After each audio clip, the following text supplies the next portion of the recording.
Hey friends, welcome to Syncori Education. I am Muskan Kaul in front of you all. Class 9 तो हमने 3 lectures कर लिए हैं अपने पूरे, जिसमें हमने एटम्स एंड मॉलिक्यूल्स का ऑलमोस्ट पार्ट कंप्लीट कर लिया है, कवर अप कर लिया है। अब जो आज हम पढ़ने वाले हैं वो मुझे पता है कि कॉन्सेप्ट जो है पढ़ा देते हैं अगर टीचर्स भी तो बहुत मुश्किल से समझ में आता है। एटॉमिक मास जो है ये one of the most important concept है गाइस इस चैप्टर का। तो मैं आपसे रिक्वेस्ट करूंगी प्लीज़ 10, 15, 20 मिनट ना थोड़ा सा दिमाग लगा के एक बार सुन लेना इस वाले लेक्चर को प्रॉपरली। तो गाइस अब एटॉमिक मास सबसे पहले बात करते हैं, वो होता क्या है। किसी भी एटम का मास उसको एटॉमिक मास बोलते हैं। जैसे मैं बात करूं, हमें कुछ भी तोलना होता है, किसी भी चीज़ का वज़न निकालना होता है तो हम उसको क्या करते हैं, वेट मशीन पे रख देते हैं। हमें जैसे मेरे को अपना वज़न नापना है तो मैं क्या करूँगी, किसी वेट मशीन पे चढ़ जाऊँगी जाके, ऐसे ही तो निकालते हैं यूजुअली। अब बात करते हैं एटम की। जब क्या हुआ, जब साइंटिस्ट ने एटम का सोचा कि हम मास निकालना स्टार्ट करते हैं कि पता तो करें इसका मास कितना होता है, इसका वज़न कितना होता है, तो जब उन्होंने इसको वेट मशीन पे रखा तो वज़न ही नहीं आया भाई। अब ये क्या हुआ, जब ये तो कॉमन सेंस ही बात थी, कैसे आएगा वजन कि एटम एक इतना छोटू सा है उसको जिसको देखने के लिए भी स्पेशलाइज्ड माइक्रोस्कोप का यूज करना होता है, एसटीएम माइक्रोस्कोप अगर आपको याद हो, मैंने आपको बताया था। तो उसके लिए वजन के लिए भी तो कुछ ना कुछ टेक्निक तो होगी।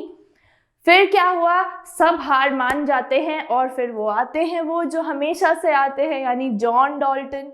डाल्टन जी आए और डाल्टन जी ने क्या कहा कि भाई ऐसे नहीं निकलेगा एटम का वजन, रिलेटिव मास का कॉन्सेप्ट लगाना पड़ेगा। अब लोगों ने पूछा ये रिलेटिव मास क्या होता है, तो जॉन डाल्टन ने कहा अरे तुम्हारा सबका दिमाग खराब है क्या, रिलेटिव मास नहीं जानते तुम क्या होता है। तो उन्होंने एक एग्जाम्पल दिया। उन्होंने क्या एग्जाम्पल दिया कि हम जैसे बाहर फल फ्रूट सब्जियां जो भी है सामान खरीदने जाते हैं, जैसे हम चावल खरीदने गए, हमने उसको बोला दुकान वाले को कि मुझे 1 किलो चावल दे दो, तो वो 1 किलो के चावल को आपको कैसे देगा। पहले के ज़माने में गाइस वो वेट मशीन, जैसे डिजिटल वेट मशीन वो नहीं हुआ करती थी। डाल्टन जी के टाइम पे ना तराजू हुआ करते थे, तो एक तरफ तो क्या रखते थे, उन्होंने चावल रख दिए और दूसरी तरफ क्या रख दिया, जो बाट होते हैं वो रख दिए, जिसपे वजन होता है 1 किलो 2 किलो 5 किलो ऐसा, राइट। और अब उसको कैसे रिलेट करते हैं कि जितना ज़्यादा चावल होगा, यानी जितना अमाउंट का बाट है उतना ही क्या होना चाहिए, उतना ही चावल होना चाहिए। और बीच में एक कांटा होता है जो अगर स्ट्रेट पॉइंट पे आ गया तो इसका मतलब क्या कि वजन 1 किलो है। ऐसे नापते हैं रिलेटिव मास। तो अब रिलेटिव मास का बेसिक क्या है कि किसी भी एक चीज को नापने के लिए उस दूसरी चीज से रिलेट करना, रिलेशन में आना, रिलेट करना, उसे ही क्या बोला जाता है गाइस, रिलेटिव मास। अगर मैं आपको सीधी सादी भाषा में कहूं तो अब फिर लोगों ने कहा कि अब इसको आपने तो बता दिया रिलेटिव मास क्या होता है, लेकिन अब इसको रिलेट किससे करेंगे। फिर तो भाई डाल्टन जी ने अपना सर ही पकड़ लिया। उन्होंने कहा अरे तुम सब पागल हो गए हो क्या, किससे रिलेट करोगे, जिस जैसा वो है, यानी एक एटम को किसी दूसरे एटम से ही तो रिलेट करेंगे। तो अब फिर कंफ्यूजन हुआ कि कौन से एटम से रिलेट करना चाहिए। तो सबने कहा कि चलो हम हाइड्रोजन से रिलेट करते हैं सबसे पहले। तो जब हाइड्रोजन को लिया गया तब क्या हुआ, हाइड्रोजन के साथ जब बाकी एटम्स को रिलेट करना स्टार्ट किया तो जो वैल्यूज थी ना वो फ्रैक्शंस में आने लगी। तो ये हाइड्रोजन जी का तो कॉन्सेप्ट खराब हो गया कि भाई हाइड्रोजन को नहीं लेना, डाल्टन जी ने मना कर दिया। फिर लोगों ने कहा कि हम ऑक्सीजन को ले लेते हैं। तो ऑक्सीजन के साथ क्या हुआ कि ऑक्सीजन जो है जब किसी के साथ कंबाइन होता है, रिलेट किया, तो ऑक्साइड्स वगैरह बना लेता है, तो इसलिए ऑक्सीजन का काम भी, जो आइडिया था वो भी फ्लॉप हो गया। फिर जॉन डाल्टन ने कहा कि नहीं, ना ही हाइड्रोजन, ना ही ऑक्सीजन, ना ही कुछ और, हम लेंगे कार्बन। कार्बन एटम लिया, और कार्बन में भी कौन सा, कार्बन 12 आइसोटोप, C12 आइसोटोप जो है, यानी कार्बन के हम जानते हैं कि 3 आइसोटोप्स होते हैं, तो उसमें जो C12 आइसोटोप था ना उसका एटम लिया गया। ठीक है गाइस, इतनी कहानी आई होप आप लोगों को क्लियर हो गई होगी। अब कार्बन ही क्यों लिया गया, आप मुझसे आपने पूछा नहीं, तो कार्बन क्या गाइस एक वर्सेटाइल एटम है, वो हर किसी के साथ जाके एडजस्ट हो जाता है आराम से, तो इसलिए क्या किया, कार्बन को ले लिया। अब C12 आइसोटोप जो है वो मोस्ट अबंडेंट होता है हमारे नेचर की, अगर अर्थ की बात करूं तो, इसलिए गाइस C12 को लिया गया। C12 आइसोटोप जो था कार्बन का, उसके एटम को लिया गया सारी चीजें करने के लिए, यानी सबके साथ रिलेट करने के लिए, रिलेटिव मास निकालने के लिए C12 आइसोटोप को लिया गया। इतनी कहानी आई होप आप लोगों को क्लियर हो गई होगी कि एटॉमिक मास क्या होता है, कि रिलेटिव क्यों, इसको रिलेट क्यों करते हैं हम दूसरे के साथ, और किस, जब रिलेट किया ही तो किस एटम के साथ रिलेट किया, वो कार्बन का 12th आइसोटोप का एटम था उसके साथ रिलेट किया। इतना आई होप आपको क्लियर हो गया होगा। तो ये एक जर्नल समरी थी गाइस जो अभी मैंने आपको एटॉमिक मास की बताई है। ठीक है गाइस, चलिए अब इसी के साथ आगे बढ़ते हैं हम अपने लेक्चर में। तो अब यहाँ एटॉमिक मास के लिए क्या दे रखा है, the most remarkable concept that Dalton's atomic theory proposed was the atomic मास। बिल्कुल, डाल्टन की जो एटॉमिक थ्योरी हमने पढ़ी थी उसमें उनका जो मेन कॉन्सेप्ट था ना गाइस, वो एटॉमिक मास का कॉन्सेप्ट था। वो चाहते ही थे कि एटॉमिक मास का कॉन्सेप्ट आगे आए, जो एटम्स होते हैं उनका भी तो प्रॉपर मास सबको पता चले। उसके बाद according to him each element had a characteristic atomic mass. Dalton के अकॉर्डिंग क्या था, ऐसा नहीं था कि हर एक एटम का एक ही मास होता है। डाल्टन कहते थे भाई ऐसा थोड़ी होगा, अब 10 आदमी है, 10 आदमी का वजन 59 ही थोड़ी होगा, किसी का 60 होगा, किसी का 40 होगा, किसी का 30 होगा, किसी का 55 होगा, किसी का 52 होगा। यही तो था एक, वो मतलब रिलेट करने की बात थी कि उनका कहना था कि ऐसा नहीं है कि हर किसी का मास एक ही है, हर एटम का मास एक ही है, right.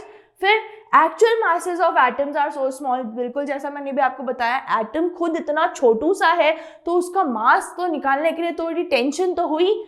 It is difficult to determine the actual mass of an individual atom. एक एटम का मास निकालना काफी मुश्किल पड़ गया था, इसीलिए तो क्या किया, रिलेटिव मास की जो थ्योरी थी, रिलेटिव जो मास था उसका कॉन्सेप्ट जो था वो अपनाया गया, राइट। अब आप सबसे पहले एक बार इधर देखो, मैं आपको एक एग्जाम्पल देती हूँ, उस एग्जाम्पल से आपको बहुत अच्छे से क्लियर हो जाएगा। फॉर एग्जाम्पल हमने क्या किया गाइज, हमने लिया है 1 किलो का तरबूज, 1 kg का क्या लिया है हमने, वाटरमेलन लिया है, ठीक।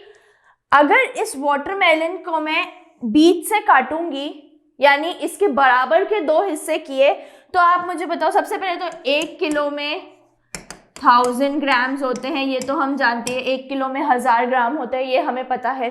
अगर मैंने इस तरबूज को बिल्कुल बीच में से प्रॉपरली डिवाइड किया तो कितना हो गया गाइस मास, इसका मास भी 500 हो जाएगा, इस वाले साइड का भी 500 हो जाएगा, अगर मैं इसको 2 पार्ट्स में डिवाइड करती हूं तो, राइट।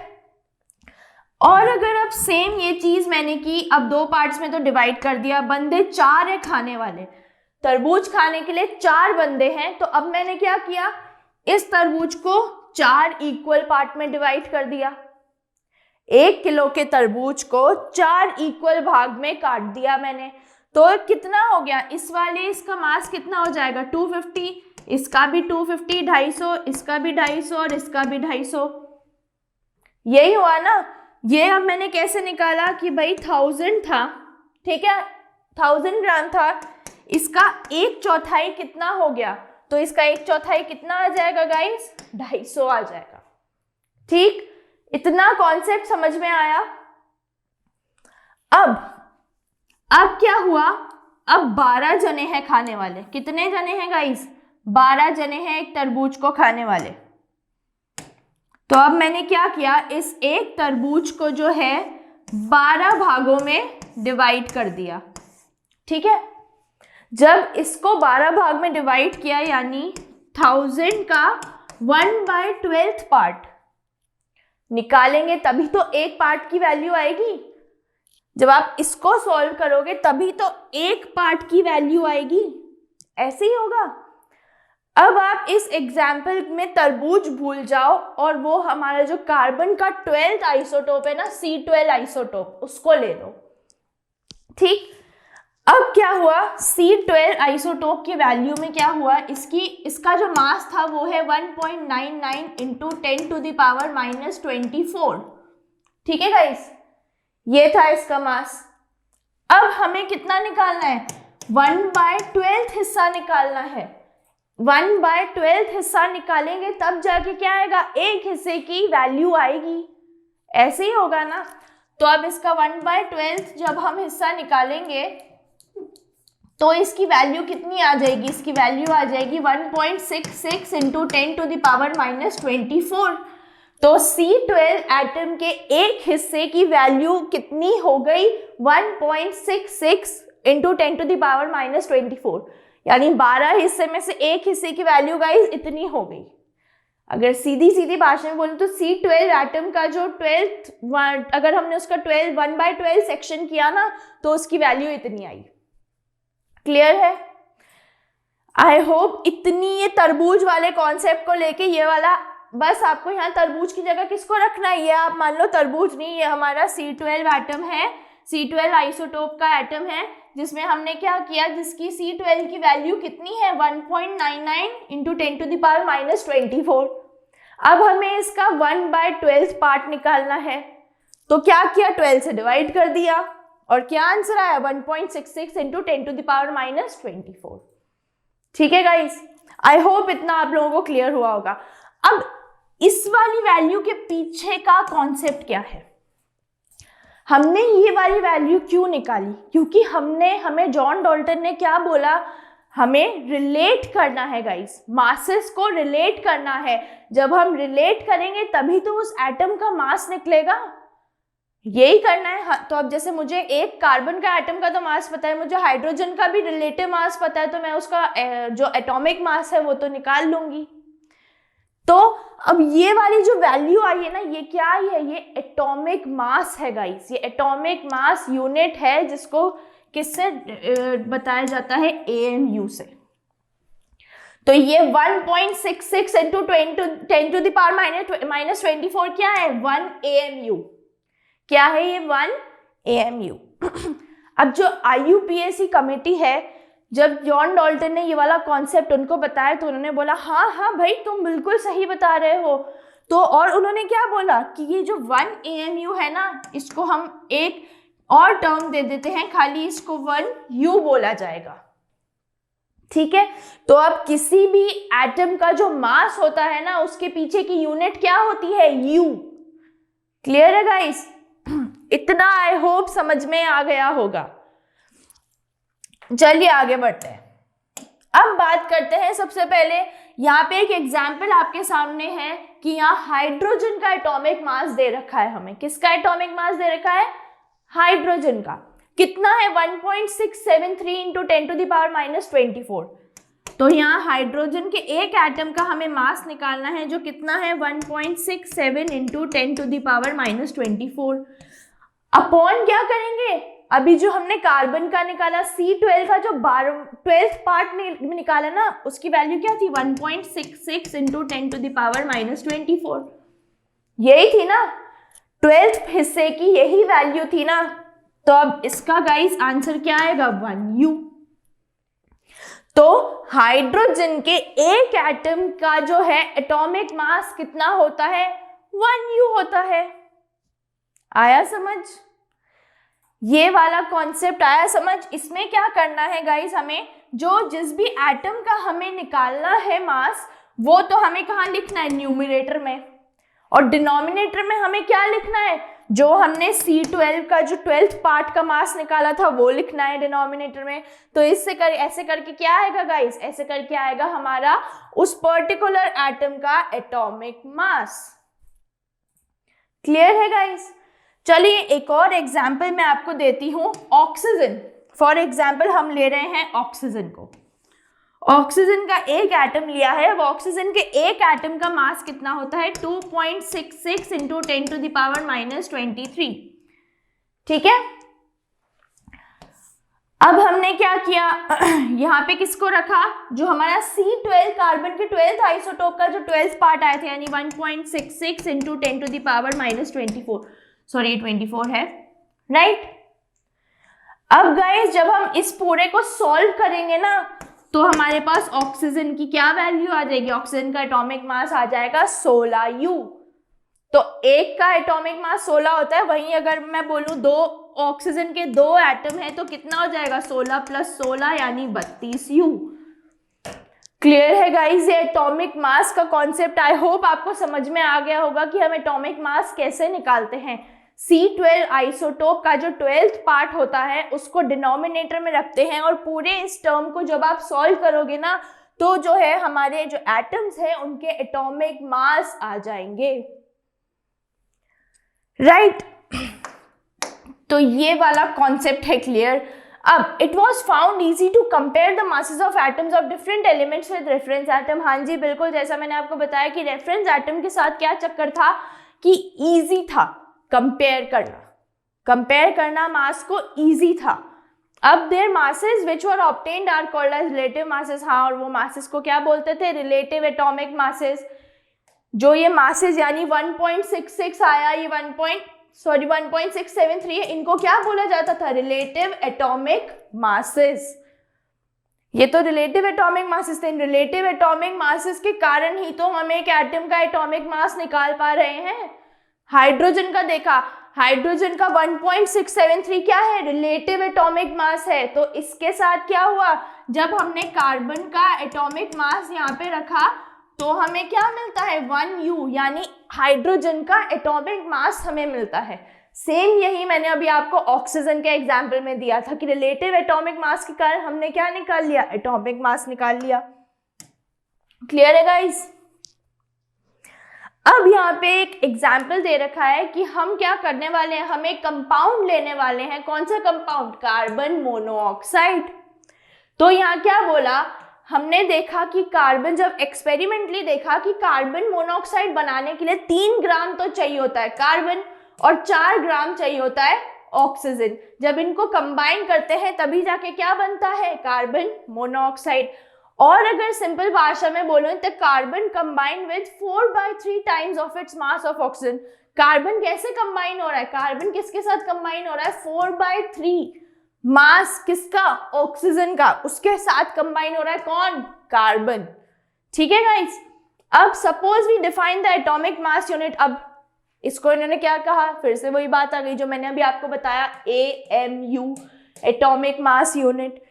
क्या कहना है, अर्ली एब्रिविएटेड एज AMU। पहले इसको AMU कहा जाता था, अब IUPAC ने क्या कहा, इसको बोलो एक U से, यानी खाली U बताना है इसको। U का क्या मतलब होता है, यूनिफाइड मास।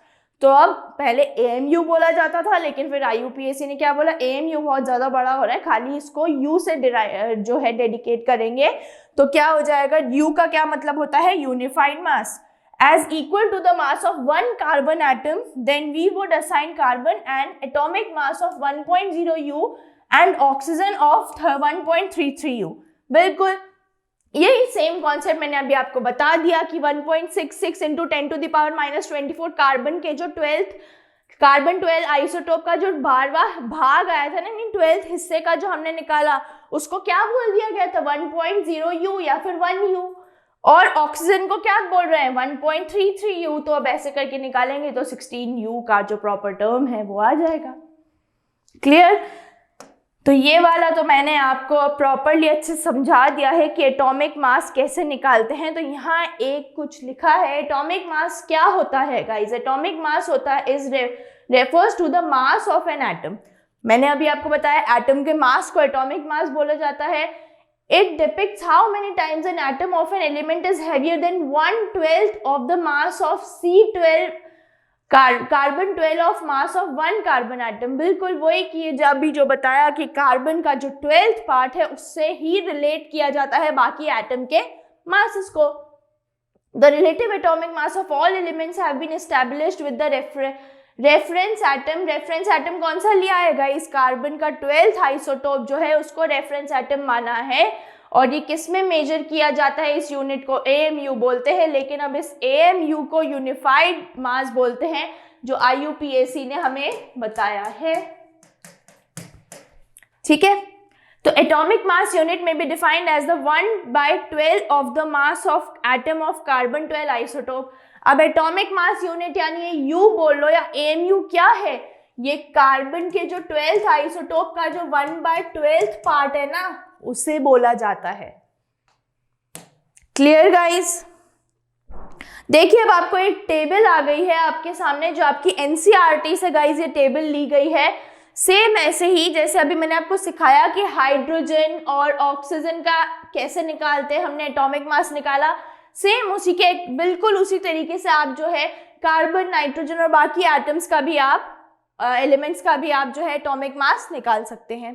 तो हाइड्रोजन का एटॉमिक मास होता है 1U, कार्बन का होता है 12U, नाइट्रोजन का होता है 4U, ऑक्सीजन यानी यहाँ खाली एक एटम लिया है ऑक्सीजन का, जिसका क्या होता है 16। अगर यहाँ 2 एटम ले लिए तो क्या हो जाएगा 32, यानी 16 + 16।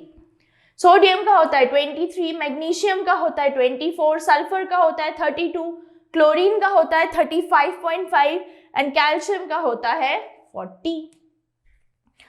होप ये कॉन्सेप्ट जो है एटॉमिक मास का ये आप लोगों को समझ में आ गया होगा कि हमने क्यों इसको रिलेटिव मास के साथ निकाला, क्यों एटम का जो एटॉमिक मास है उसको रिलेट करके निकालते हैं। और रिलेटिव मास भी समझ में आ गया होगा कि रिलेटिव मास के लिए हमने कार्बन के जो 12th आइसोटोप का एटम है ना उसको लिया, और उसमें भी उसका 12वां हिस्सा जो था उसको लिया, उससे हमने जो है एटॉमिक मास निकाला। Clear guys?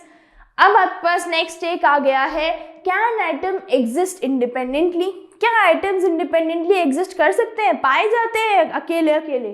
तो atomic mass can not exist independently, so atoms join together and form molecules और आयंस। यहाँ से अब हमें एक नेक्स्ट टॉपिक मिल गया है गाइस कि जो एटम्स होते हैं वो अकेले नहीं आते, वो क्या करते हैं, वो दूसरे के साथ कंबाइन हो जाते हैं और क्या बनाते हैं, मॉलिक्यूल्स या फिर आयंस। तो गाइज ये हो गया है हमारा एटॉमिक मास का जो है लेक्चर खत्म। नेक्स्ट लेक्चर में हम मॉलिक्यूल्स के बारे में पढ़ने वाले हैं। अब ये मॉलिक्यूल्स क्या होते हैं, वैसे इनका आइडिया मैंने आपको पहले के लेक्चर्स में दिया था कि भाई मॉलिक्यूल्स क्या होते हैं, एलिमेंट्स क्या होते हैं, कंपाउंड्स क्या होते हैं, ये मैंने आपको स्टार्टिंग लेक्चर में ही बता दिया था। अब जो चैनल पे नए हैं चैनल को सब्सक्राइब करना नहीं भूलना और वीडियो को लाइक करना नहीं भूलना है, क्योंकि सिंकोरी एजुकेशन गाइज वर्क्स फॉर शिक्षा। यहाँ पे आपको किसी भी तरीके का पैसा नहीं पे करना पड़ेगा कितनी भी वीडियो देखने के बाद। आप चाहे 2 वीडियो देख लो, 50 वीडियो देख लो, किसी भी तरीके का पैसा नहीं पे करना पड़ेगा। यहाँ एजुकेशन बिल्कुल फ्री ऑफ कॉस्ट प्रोवाइड कराई जाती है आप जैसे प्यारे प्यारे बच्चों को। Till then guys bye bye, हम नेक्स्ट क्लास में मिलते हैं जल्द ही बिल्कुल, और हम अपना नेक्स्ट टॉपिक मॉलिक्यूल्स पढ़ेंगे, तो आप प्लीज थोड़ा सा उसके बारे में पढ़ लेना। Bye guys, take care.